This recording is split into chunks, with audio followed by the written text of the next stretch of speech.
Welcome to Kenton's videos. Enjoy the video. You're ready to start? First, check your iPhone model and iOS version so you know which menus appear.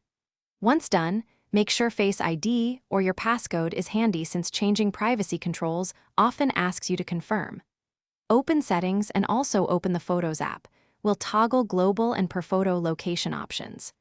Begin in Settings to stop future photos from saving location, then back to Photos for existing images. Stay with me through both halves so nothing is missed. Now disable location for new photos. Open Settings, tap Privacy and Security, then Location Services.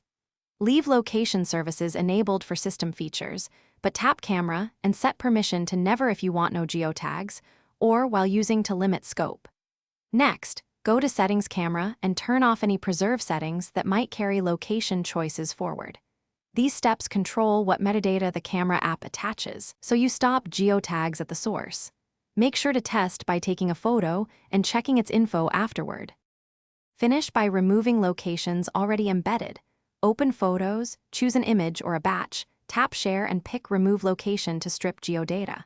For large sets, select Multiple in Albums All Photos, then remove location from the share sheet in one action.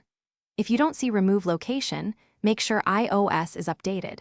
Otherwise, run a shortcuts automation to strip EXIF from selected images.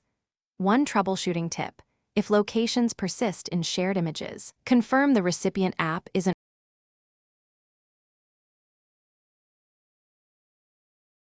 Thanks for watching. Consider subscribing if we helped you.